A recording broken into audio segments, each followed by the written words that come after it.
The Avengers radio series, a cultural phenomenon in South Africa back in the 1970s. South Africa was a country with no national television service. It wasn't until 1976 that the country would get its first taste of television broadcasts. But before that, radio was the primary medium of entertainment and information for the masses. This was the context when The Avengers, a British spy-fi series, made its debut on South African radio and became a cultural phenomenon. The Avengers was a British television series that originally aired from 1961 to 1969. The show revolved around the adventures of John Steed, a suave and sophisticated secret agent, and his various female associates. The series was a unique blend of traditional spy thriller elements with science fiction and fantasy, which set it apart from other shows of its time.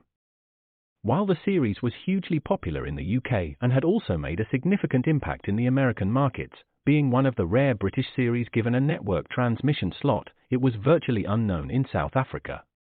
This was primarily due to the lack of a national television service in the country until 1976.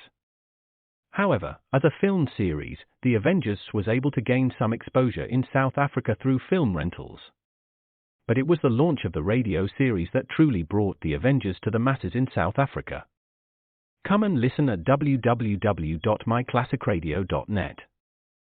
The Black Museum. Horror and mystery based on Scotland Yard's collection, Orson Welles was both host and narrator for stories of horror and mystery based on Scotland Yard's collection of murder weapons and various ordinary objects once associated with historical true crime cases. Walking through the museum, Welles would pause at one of the exhibits, and his description of an artifact served as a device to lead into a wryly narrated dramatized tale of a brutal murder or a vicious crime.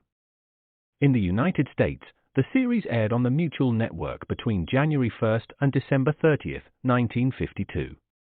Beginning May 7th, 1953, it was also broadcast over Radio Luxembourg sponsored by the cleaning products Dreft and Miro. Since the BBC carried no commercials, Radio Luxembourg aired sponsored programs at night to England. In the United States, a program of similar scope, using many of the same picked cases as the Black Museum, and nearly mirroring its broadcast run, was broadcast by NBC called Whitehall 1212.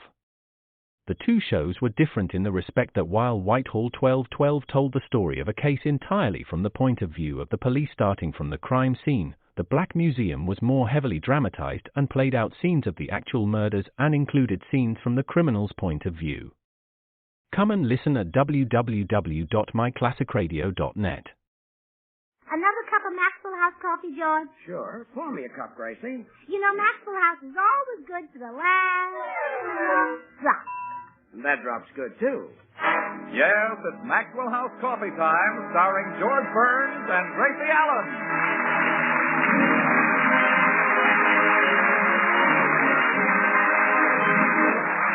With yours truly, Toby Reed, Gail Gordon, Hans Conried, Frank Nelson, Meredith Wilson and the Maxwell House Orchestra, and Bill Goodwin. For America's Thursday night comedy enjoyment, it's George and Gracie. And for America's everyday coffee-drinking enjoyment, it's Maxwell House. Always good to the last drop.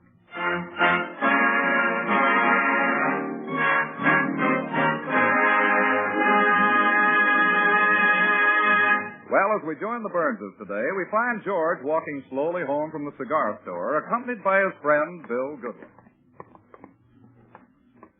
I guess I should explain why I'm walking so slowly, Bill. Oh, you don't have to explain, George. I see the leaves rustling. Well, what's that got to do with me walking slowly? Well, there's a little breeze and you're bucking it. No. That's not it. I'm in no hurry to get home because I know what's cooking. Say, there are 2 more shopping days until Easter, and Gracie's going to ask me for money to get a new outfit. Oh, well, then I'd better not come in with you, George. I hate to see a grown man cry. No, it's not the money. I don't care about that. It's the way she tries to get it. Every year she goes through the same routine. She flatters. Now watch. The minute I walk into the door, she'll say, "My, you're handsome today." Then she'll say, "What sex appeal?" You're kidding. Then she'll say, "What a big, broad chest. What a slim, narrow waist." Oh, no. Oh, yeah. And then she'll say, what strong, straight legs. After that, she asks me for the money. George, you're making this up. No, I'm not. Well, here we are. I'll show you. Oh, hello, boys. Hi, Gracie. Good morning, dear. My, you're handsome today. See, Bill? What sex appeal. I told you. What a big, broad chest. Sure. What strong, straight legs. You left out the waist. Oh, yeah. What a slim, narrow waist. Now back to the legs. What strong, straight legs. Well, that's the end of the routine. That's it. Yes. You're quite a man, Bill.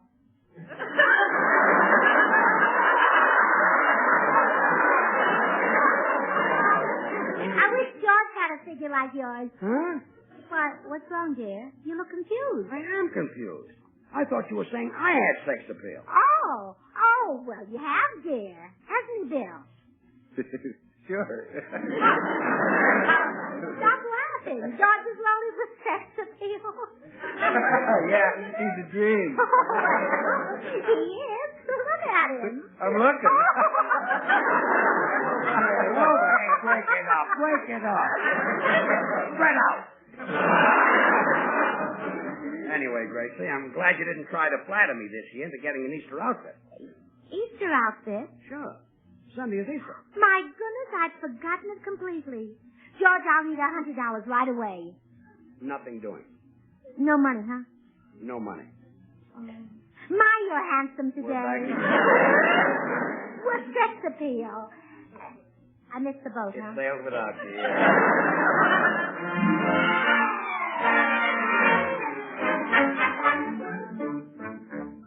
Excuse, please, Missy. Wang see you look very sad. You angry with Wang? Oh, no. You're a fine cook and houseboy, Wong. I'm angry with myself because I've been selfish.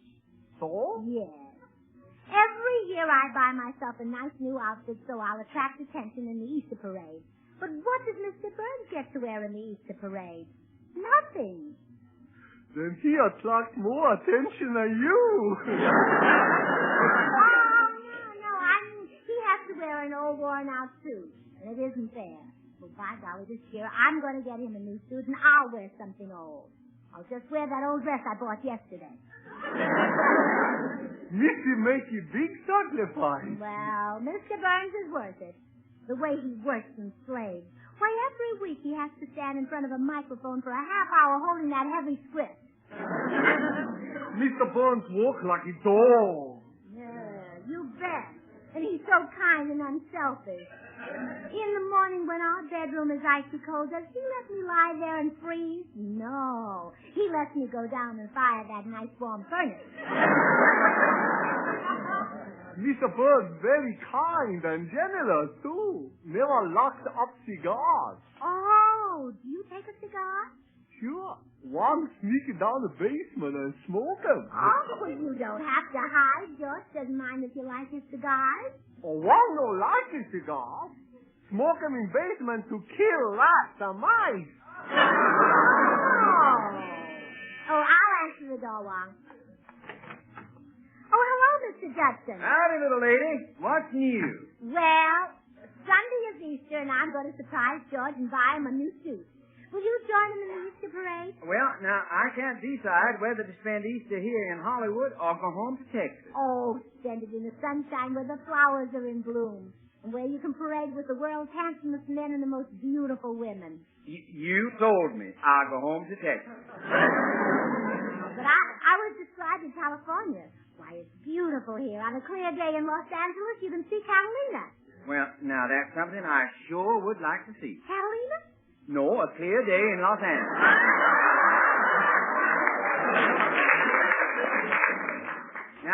Now, the air in Texas is what you really call clear. I can stand on my back porch and look 700 miles, clean to my back fence. Well, we have some wonderful things too, Mr. Judson. Now, for example, we have one of the finest police departments in the country.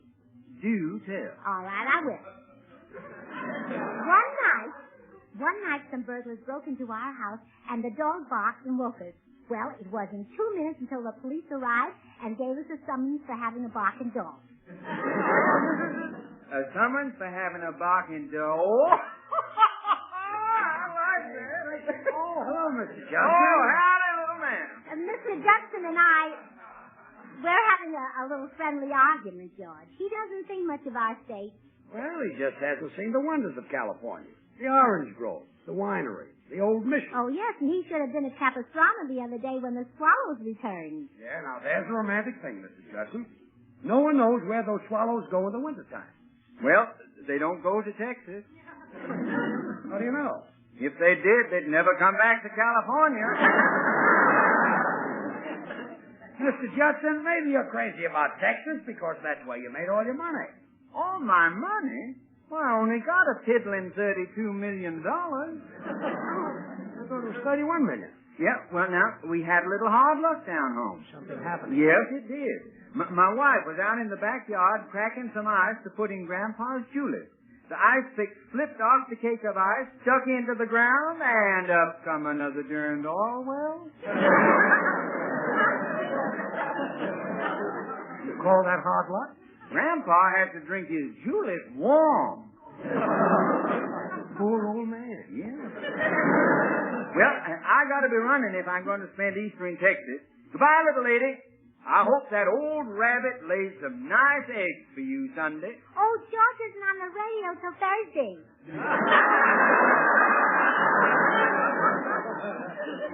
George isn't on the radio till Thursday. I like your sense of humor, ma'am. I'll be seeing you.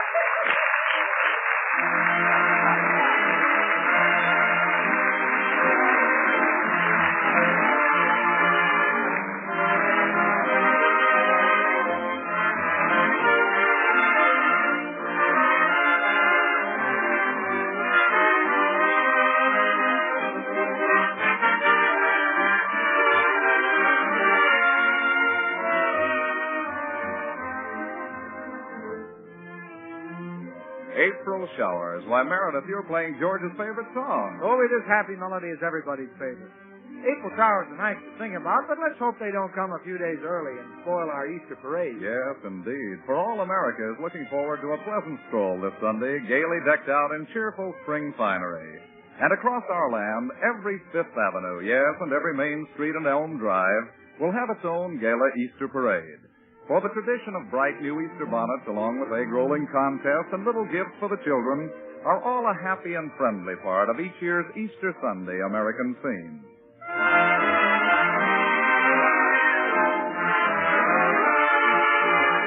And when the grown-ups sit down to Easter morning breakfast, they give a warm welcome to a friendly cup of the favorite brand of coffee on the American scene, and that coffee is Maxwell House. Americans love coffee, good coffee, which stresses this fact about Maxwell House. Today, more Americans buy and enjoy Maxwell House coffee than any other brand at any price. What explains our country's overwhelming preference for one particular brand, for Maxwell House? Well, it's flavor. That famous good to the last drop Maxwell House flavor you can attribute to the expert blending of these premium coffees. Manizales for Melanus.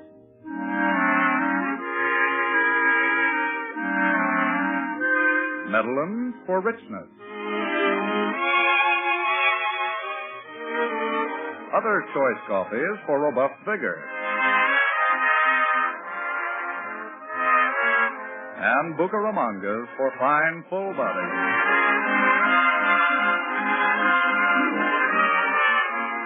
All skillfully combined in the truly great Maxwell House blend. Radiant roasted to flavor perfection. And brought to you roaster fresh two ways. Either in the familiar blue vacuum tin or in the handy new vacuum glass jar.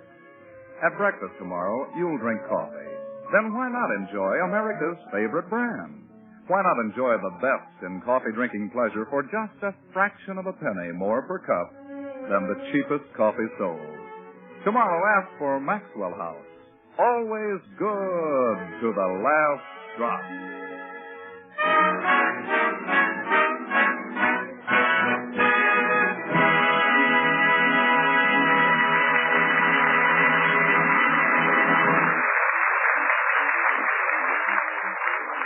Well, the miracle on 34th Street is about to be topped by an even greater miracle on Camden Drive. Gracie is not going to buy herself a new Easter outfit. Instead, she's driving downtown right now to buy George a new suit and surprise him. In the car with her is her neighbor, Dr. Miller. Oh, will you help me pick out George's suit, Doctor? Oh, I'm sorry, Gracie. I'll have to jump out at the hospital. I'm psychoanalyzing a patient there in 5 minutes. Oh, anything serious? Oh, no, it's just a fixation. Every time this fellow gets frightened, he starts to hiccup. Oh? So ridiculous. There's no... Gracie, that light ahead of us has turned red. I see it. See, I never take any chances. I always honk when I go through a red light. But Gracie, that policeman whistled at you. Oh, Fresh. I'm going to report him. He does that every time I pass that corner. As I was saying, there's no reason for fright to produce hiccups. If a man has control of... Mm-hmm. Gracie, you're driving on the wrong side of the street. Well, this is the shady side. If I drove with the sun in my eyes, we might have an accident. But Gracie... By the way, Doctor, how do I get to the hospital? Just keep driving like this. Well, there's the tailor shop. I can walk to the hospital from here. Oh, look. There's a parking place. But Gracie, I don't think it's large enough for this car. Oh, don't be silly. Watch this. See, I made it fine.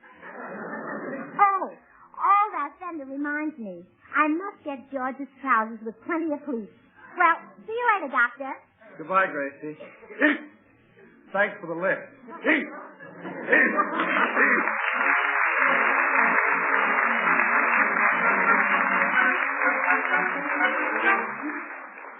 May I help you, madam? Oh, yes, I want to get my husband the very best suit you can make to wear in the Easter parade Sunday.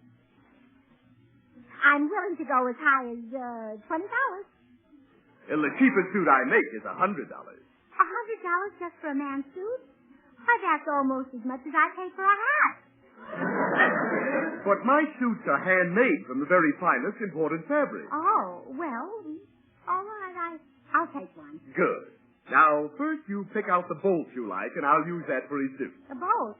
Well, can't you make it with buttons? The bolt is so unhandy. Every time he took his suit off, he'd have to unscrew himself. Yes. And by bolt, I mean folds of material, like these here. Now, you select the fabric you think would look best on your husband. Oh, this is pretty. What is it? That's herringbone. Oh. Well, it looks nice, but I'll bet on a hot day it smells awful. It's not actually made of herringbones. It's made of wool. Wool comes from sheep. Sheep are animals. You don't have to explain things to me. I've seen sheep. I know they milk them to get the wool.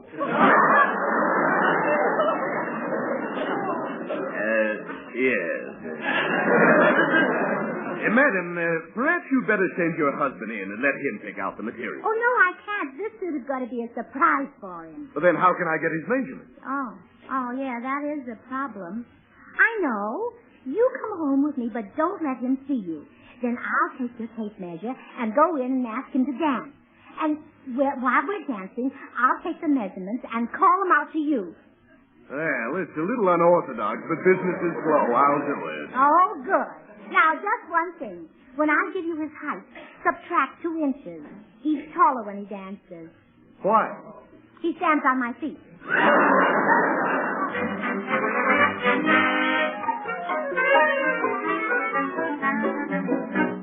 Now, you wait here in the living room and don't let my husband see you. Okay. Oh, hello, George. Let's dance. Dance? Sure. I've got my tape measure ready. What's that for? Oh, that's to measure and see that you don't dance too close to me, you Roseland Romeo. I don't want to dance. I'm very comfortable. Well, then you sit there and I'll dance around you. Gracie, you're choking me with that tape measure. Next 16. Next 16. What was that? I didn't hear anything. Shoulder 16. Shoulder 16. I didn't hear that either. What's going on here? Hold still, dear. Chest 16. Yes, 16. Gracie, there's somebody in the other room. Oh, no, dear, that's an echo. Echo? Mm-hmm. A friend of mine just got back from the Swiss Alps and he brought me an echo for a souvenir. Gracie, who's in the other room? It's 56. Yes, 56. I'm going in there and see who that is. I thought so. A man. Hey, you! Who was that? That? Yeah, that. Who was it? Well, I didn't want to tell you, George, but I guess I'll have to. He's a Vine Street wolf who followed me home. A wolf? But why did you call out my measurement store? Well, I knew it would frighten him away when he heard what a physique my husband has. After all, you've just got about the most frightening physique in town.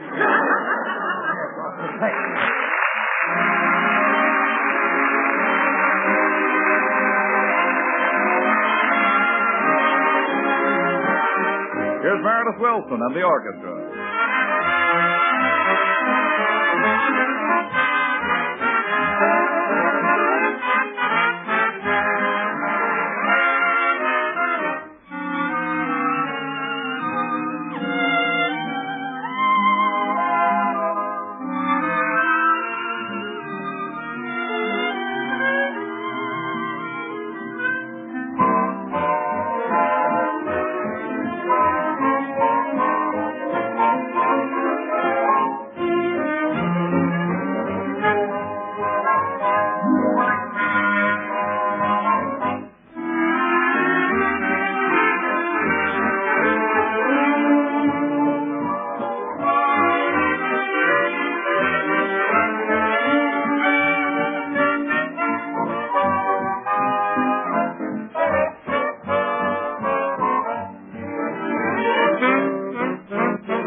Now, look, lady, I've got to get back to my tailor shop. I can't stay around here playing hide-and-go-seek with your husband. But if he finds out you're a tailor, it'll spoil the surprise of his Easter suit.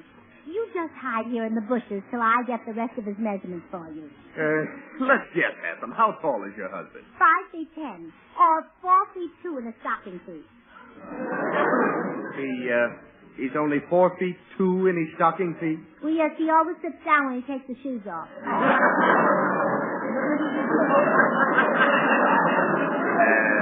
Yes. Well, that's close enough for the measurement. When can I get the $100 to pay for the suit? Well, I'll have to... Oh, shh. Here comes a friend of ours, Bill Goodwin. Hide quick. I'll see you later.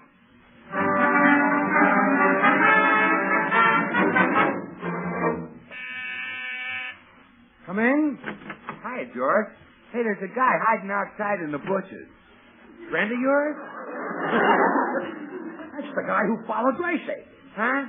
Hiding outside, is he? Well, he's going to get the beating of his life. Here, Bill, take my coat. Okay. You'll need it. It's cold out there. You want me to do it? Well, when I get in a fight, I always skin up my knuckles. You ought to learn to fall with your hands in your pockets. Go on, Bill. Beat him up. Well, why should I? Who is he? Well, he's a wolf who followed Gracie down here from Vine Street. Followed Gracie down Vine Street? Flat out break his neck. Attaboy. I'll tear him in from How are where you working? He's working my territory.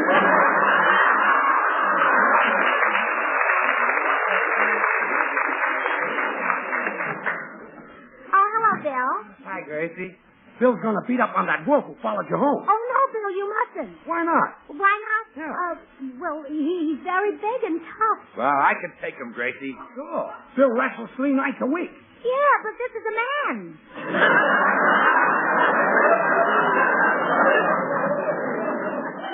I got other holes.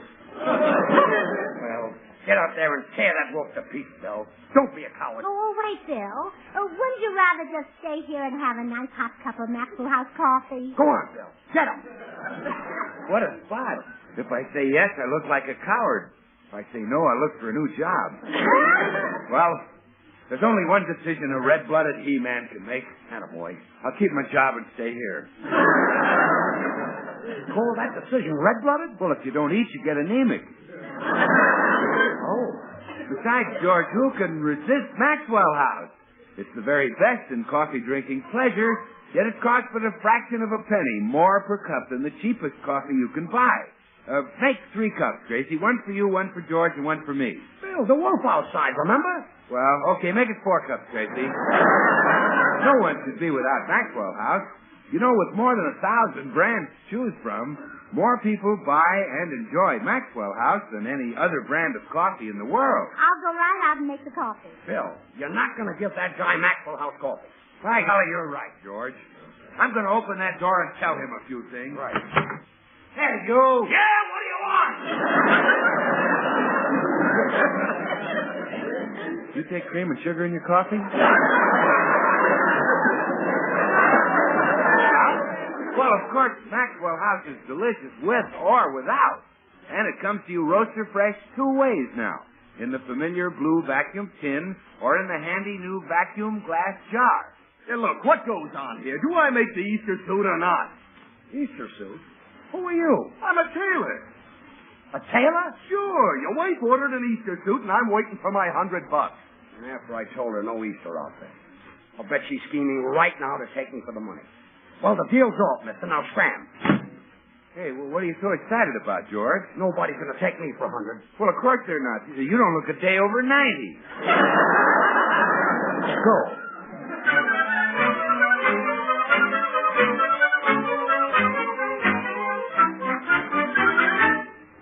Oh, I hated to bother you, Meredith, but as I told you on the phone, I've absolutely got to get $100 from George. Did you think of any ideas? Yes, Gracie. I procured a pair of loaded dice from one of the members of my orchestra. Oh, which one? The leader. You're the leader. Not anymore. I have to let him lead now. He owns all the instruments. Oh, well, I don't want to cheat George out of his money with crooked dice. I'd rather cheat him out of it honestly.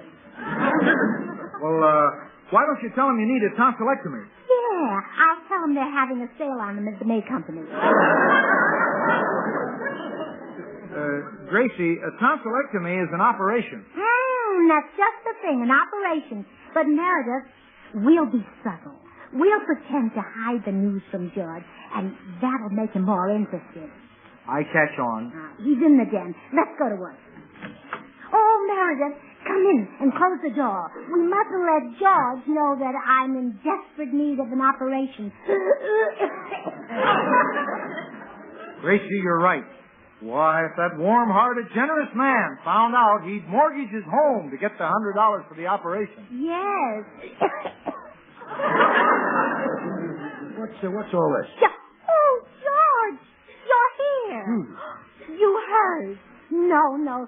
Put away the $100. I'm not taking it. I'm not giving it. But, George, Gracie's very ill. She was just examined by one of the Mayo sisters. That's the Mayo brothers. Please. Your wife is a woman. Oh, go. But, George, she needs an immediate operation. She must go on the table at once. Yes, we reserved one at the Brown Derby. The Brown Derby? Well, the doctor's crazy about movie stars, and he wants to watch the celebrities while he works. Gracie, you couldn't get an operation for $100. All you'd get for that is an anesthetic. All right, give me the 100, and I'll just take the anesthetic. Out, both of you, go. Oh, cut it out. Stop with that. You're not getting $100 from me to buy yourself an Easter dress. Easter dress? I wanted the money to buy you a suit. Me? Yes. Is that why you had the tailor here? Oh, sure. I wanted it to be a surprise. Oh, sweetheart, I'm sorry. And all this time you've been thinking of me. You don't even appreciate it. Oh, no. Don't cry. Here's $100. Oh, thank you. But don't spend it on me. Because you were so sweet, I want you to buy an outfit for yourself. Oh, you mean it? It's all for me? All for you.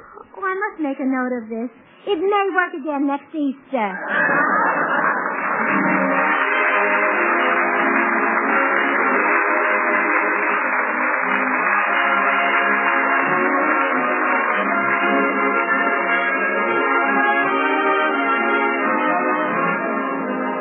George and Gracie will return in just a moment. Join us again next Thursday when we'll all be back. George Burns, Gracie Allen, Bill Goodwin, Meredith Wilson, and the Maxwell House Orchestra, and yours truly, Toby Reed. And now, here are our stars. Well, thanks for letting me buy the new dress, George. But what have you got to wear in the Easter parade? Well, there's the suit I graduated from high school in, the suit I wore in vaudeville, the suit I got married in. Well, if it's good enough for high school, vaudeville, and marriage, it's good enough for the Easter parade. Take it off and have it cleaned.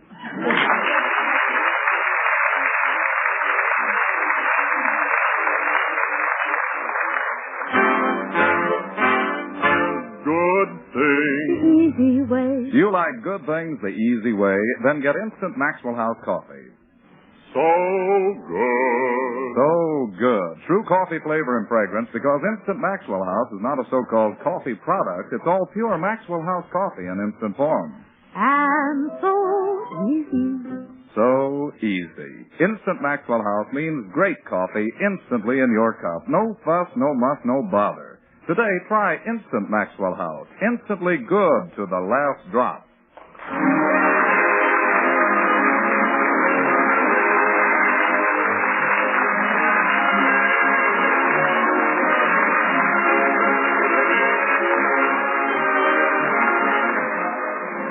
Until next Thursday, good night and good luck from the makers of Maxwell House Coffee.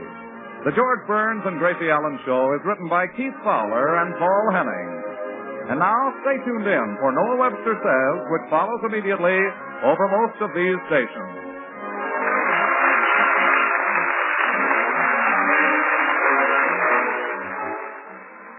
This is NBC, the National Broadcasting Company.